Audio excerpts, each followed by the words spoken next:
хамгийн гол нь зогсож болохгүй. Яаж чадарсан. One step at a time.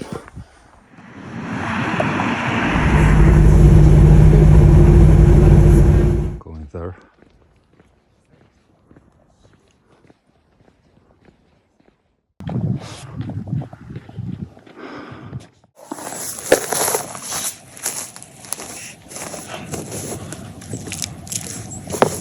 Самбацано. I'm your internet friend. Амагийн хамар гэдэг. Би танарт уулзах болоход хэрэгтэй. Тэн тип зөвлөгөө өгье. Тэгээ юу авч явахаас эхэлнэ. Уулзах явахад хэрэгтэй байдаг зүйлс. Цогцолд юу байвал, өрөвчөнд юу байвал цогцолтой бай гэдэг талаар. За хавар намар өвтлөө үлдэлт явчихвал. Зихвэрдэд орчдөг өөртөг. За тэгээд энэ хүстэй алчуур энэ яаж хэлтийг харуулна. Тэгээд ийм халуун ус усандаа хөрч халсаар. Тэгээд нэг жимс тийм ялуун жимсээ үл зүгээр. Ягаад тэгэхээр хүн маш их хөлс шимтжэлж маадна. Тэгээд жимс гэхэр сэргээд ирнэ. Тэгээ нар ихтэй цас ихтэй байвал нүдэн шээл. X. Зя. Харин юу авч уулзах хөлгүй бэ гэхээр ямар нэгэн ноолуур явц. Ноолуур малгай юу их. Ягаад вэ гэхээр ноолуур хөлрөөд цан цохоод хатгаа авах эрсч нэмэгдүүлнэ. Тэгэхээр алчураа ер нь бол кист толгоон дээр толгоогоо боочтой. Тэгэл явна да.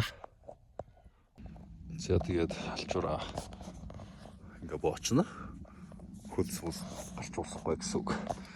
Тэгээд хавар намрын хөдөлгөлт ялангуяа за өвлөө бас зарим үед алтрага уулгаа их болно. Тэгэхээр хадаас авчвал зүгээр бүтгэний хадаас хаасаагүй байх юм даа. Сон ийм их ботлон дагуулчихна. Тэгээд унах эрсдэлтэй болохоор бэлээ. Тий унаад гараараа дулаад тийм шалтлах гэдэг тохиолдно. За нэг иймэрхүү юм бахад хангалттай. Тэгээ яг уу миний хувийн одоо favorite гэх юм бол хамок байна. Тий амралттай үед уулан дээр очиод унтчихдаг. Сайхан унтаж босч ирээд бясалгал хийгээд ус авчаад тэгээд бодог.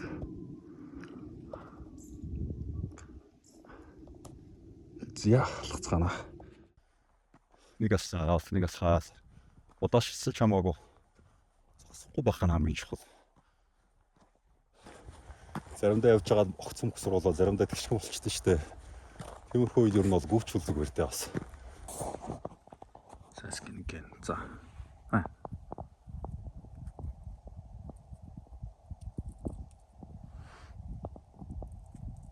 За май.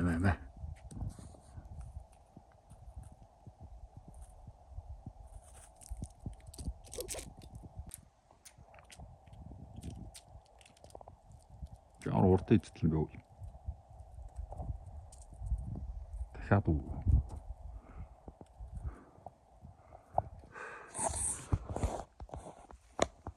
Би нэг шоу идэх нэг шаргуу тавцсан. Хэрэн бас идэх юм бах таа.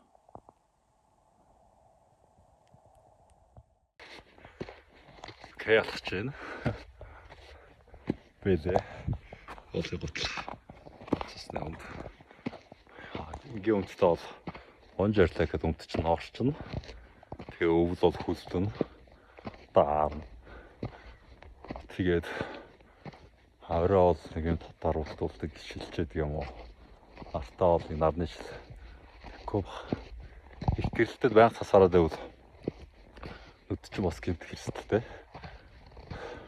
Тэгээд уулын орой дээр гарчаад анхаарах зүйл бол сугой өвлөө үлрэлт очичоод ингээд нөтөн хөлс болсон фотолог цамцаа 20 цамцаас олччихвол зүгээр түрүүнд уртгаа мартчих цүнхэнд 20 цамцаа явж байгаа.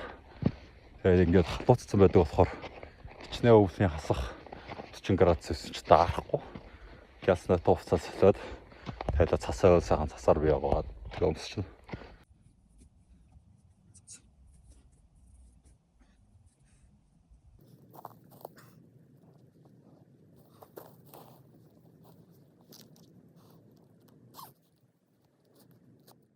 Ерөөсөө дундаа нэг ч амралт авахгүй болгодог. Тэгээ жижиг амьсгаадаад уушгич бүрэн цэвэрлэгдэнэ.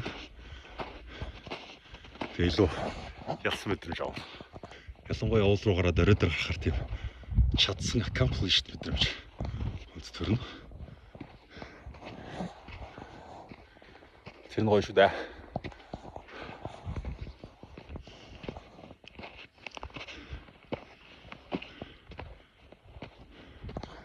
Тэгээд хол өндөр уул руу олон цаг алхахаар байвал түрүүнд уртсаачлаа. Тийм чихэрлэг живс яг тэгэхээр хамгийн эрүүл нь. Тийм үгүй гэвэл зүгээр чихэр жоохон глюкоз авчаад хүний бие сэргээд гэнэ. Энэ бол түр хугацаанд л та. Дасгал хийх өмнө ч гэсэн баг зэргийн чихэр идээд бусад үе чихрийг бас хасчвал зүгээр л дээ. Тэгээд их явал хүчтэй их ядраад авахгүй дээ. Одоо 4 цаг болоог байхад нэлээд бүдигээд эхэлж байна. Тэгэхээр бууж ирэхэд харахгүй болсон байна. Энэ сонирхолтой. Ганцаараа харанхууд хоол руу өсөх буух. Ялангуяа эрэгтэйний хувьд ер нь үзчих хэрэгтэй. Тэгээ сурчвал бүр зүгээр. Илүү дутуу тэр сүнс өдр гэсэн айдас ч байхгүй болчихно ядаж. Тэгээд илүү өөртөө ихтэй болж ирсэн. Hi everyone. Уулзралахын ашиг тусан ер нь та бүхэд бүгдээрээ мэдж байгаа. Ялангуяа бид нар шиг юм утаан донд стресс бухимдал ихтэй амьдардаг нөхцөлд амьдардаг хүмүүст бол уулзралах маш зүгээр. Яагаад вэ гэхээр хүн булчингаа ажилуулахад тийм итгэл найдварын гормон гэж тийм зүйл төрдөг юм байна л да. Орчин цагийн шинжлэх ухаанаар. Тэгээд тэр нь төрөхөөр яадаг вэ гэхээр ийм сэтгэл готрол, энэ депресс, тэр зэргийн шинж тэмдгүүдийг нэс дарж идэг. Тийм болохоор илүү уран зоригтой, итгэлтэй тийм амьдрын гэсэн үг. Дээрээс нь ингээд өөртөө итгэлийг нэмэгдүүлж идэг. Ер нь булчин ажиллаж хахад уулын орой дээр гараад миний хийх туртай зүйл бол хамака дэвсэд унтан чидрэл бэчэнда босч ирээд бясалгал хийн. Бясалгал гэдэг нь бол ер нь амьсгалын дасгал. Тэгээд амьсгалын дасгал зөв хийхэд хүний бодол зэгцэрнэ. Зүүдэнд орж ирдэг мэдээллүүдийг энгийн сэрүүн байхтаа аавна гэсэн үг л дээ нөгөө талаас. Тэгэхээр бие унтуулаад тархиа ингээд бие sleep модон дээр тавьж хагаад тэгээд доторх одоо сүнсээс ирэх тэр оролдлого гэж өөрөөр тайлбарлаж болно. Бидний мэддэгчлэн 7 хүрд байдаг тийм үү? Одоо суурин хүртнээс ингээд титэм хүрт хүртэл амьсгалын дасгал хийхэд одоо энэ 7 хүрд дээр яаж дамжиж яаж явдаг вэ гэдэг талаар ингээд ерөнхий ойлголт өгье. Би өөрийнхөө мэдлэгээс та бүхэнтэй хуваалцъя. За тэгэхээр энд нэг усны сав байна л да. Ингээд төсөөлөе хэдүүлээ. Титэм хүрднээс эхлээд суурин хүрд хүртэл титэм хүрдэн ч байгаа, суурин хүрдэн ч байгаа. Амьсгал авахад энэ хүрдүүдээр бүгдээр ингээд дамждаг. Тэгээд энэ дотор нь одоо яаж жишээ нь юм үүсэн бөглөө байна гэж бодъё л доо. За ингээд амьсгалаа дүүрэн авахад үүсэн бөглөө ингээд яг нөгөө савнд усын гут ингээд дүүрэн штэ. Амьсгалаа дүүрэн авахад үүсэн бөглөө ингээд титэм хүрдэн дээр очино. Гар ингээд ошлоо. Ер нь бол амьсгалыг ингээд ойлгочих болно. За амьсгалаа авахт нар яах вэ? Ер нь бол хамгийн үр дүнтэй байрлал ингээд завилж суух гэдэг. Завилж суугаад яг ихний ээлжинд одоо завилж суухад бие хүчин ингээд хөл завилж сураагүй байвал одоо хөл гар бадарах чинэрч байдаг юм уу? Тэр тохиолдолд яг ихний ээлжинд ингээд өөртөө тухтаагаар суучиж болно. Тэгээд гараа ингээд ер нь олон байрлал адилаа ингээд гарын алга ингээд хүний амьсгалын багтаамж шал өөр бол нуушигны багтаамж ингэж харуулхад шал өөр болдог. Тийм болохоор яг би хувьдаа бол гараад ингээд хоёр гараа уртаа аваа суучдаг. Тэгээ хоёр гараа уртаа авч суугаад нүдэ ханаад тэгээд 5 метр хүүгээ ер нь бол чөлөөлнө гэсэн үг, хоослно гэсэн үг. Тэр юу вэ гэхээр харах, мэдээлжлээ, харах, үнэрлэх, амтлах, тэгээд сонсох, хүртэх энэ мэдрэхүү. Тэгэхээр 5 мэдрэхүүгээ одоо ямар ч одоо бүгдийн шаттай нэг унтраач чинь гэсэн үг шүү дээ. Тэгэхээр ингээл за хамар захтанжлаа зүгээр ажиглана. Хамар үн захтанжин даа. Тэнд ийм сонсогдчихин даа. Ийм өндөр үнэртчихин даа. Ийм амт амтагдчихин даа. Тэрнээс ш тэрэнд ингээд бодоод ингээд бясалгаад ингээд тэр зүйл дээр ингээд анхаарал төвлөрүүлээд байх биш зүгээр л ингээд ажиглагч болж өөрнө. За ингээд 5 мэд ажиглагч болсны дараа юу вэ гэхээр ер нь бол бүгдийг л унтраах гээд байгаа шүү дээ. Хамгийн хэцүү нь бодол зайгүй юм боддог. Өдөр 40,000 бодол боддог юм шиг. Тэгэхээр энэ тархийг унтраах гэдэг хамгийн асуудалтай. Тэгэхээр энийг унтраахын тулд яах вэ гэхээр амьсгал дээр ажиллана. Зүгээр за хамраар амьсгал орж ирж чинь гарч чинь гэдэг. Тэгээд бид нар чинь яг зөв цэвэр амьсгалж чаддгүй болохоор их тохиолдолд амьсгал дээрээ ингээ ажиллаж итэл ер нь хамаг бодол мартагдчихдаг. Тэгээд ер нь өөрийнхөө оюун бодол болон бие ингээд унтраах үед яг цэвэр одоо бясалгал зөв амьсгал гэдэг нь одоо эхэлдэг байх нэ. За ингээ амьсгалаа авахаар яах вэ? Хамраар амьсгална. Хамар ингээд тархиар дамжаад хүнзгийн амьсгаа авахад хүний одоо титэм хүрд буюу одоо энэ бэлгийн энэ тархи орчмын хэсэг ингэж тэлдэг. Тэгэхээр одоо зөвхөн амьсгаа авахад уушиг ходоод өрөх биш ингээд бусад бүх холбоотой эд эрхтнүүд ингээд цэнэглэгдэж хүнс тижэл авчдаг байх нь шүү дээ. Тэгэхээр ийм модонд ирээд ийм сайхан байгальд тархиа уушгаа дүүртэл ингээд амьсгалахаар ингээд цэвэр ингээд эрүүл хоол одоо хүний бие бүх хэсэг авчна гэсэн үг болох гэдэг шүү дээ. За гүнзгий амьсгаа авахаар яах вэ? Одоо энэ ч нөгөө нэг үүсэн бөглөө байгаа шүү дээ. Бүх амьсгаагаа хоослоо. Дөнгөд нөгөө нэг үүсэн бөглөө маань суурь өртөн дээр ирсэн байна. Тэгээд 7 секунд гүнзгий амьсгаа. За суурь өртнөөс дээшлээд энэ solar plexus энэ бэлгийн хүртэн дээр за тэгээд дэвшлээ гал хүрд, зүрх хүрд. Тэгээд энэ хүр дээр амьсгал маань одоо яаж явж байгааг ажиглана. Хаана илүү асуудалтай байна, хаана гацаад байна. Тэгээд ингээ хоолон хүртэн дээр очлоо, титэм хүртэн дээр очлоо гэд ийм маягаар. За гүнзгий амьсгаа авчаад яах нь барин ер нь бол хамгийн энгийнээр 7 секунд гэж явчихна. Барьлаа. Ингээ хамаг хүчил төрөгч нүгэрс төрөгч одоо нүгэрс төрөгч нь гарлаа хүчил төрөгч орж ирлээ. Энтэй холбоотой ингээ тархитэлтэй бөө мэдээлэл болон хоолтож ялавчлаа. Барьлаа. Сайхан цэнгэллээ. Ингээ гарахтаа юу бодох вэ гэхээр за миний биенээс одоо хамаг муухай хоригдлогцсон одоо хор биений хор муухай зүйл ингээ гарлаа гадагшлаа бүгдээрээ цэвэрлэгдлээ. Энд ч очлоо хамгийн сүүлийн үрд нэг хүртэл цэвэрлэлээ. Бас хэсэг удаа амьсгаагаа төгчлээ. Дахиад авлаа. Иймэрхүү маягаар амьсгалдаг байна.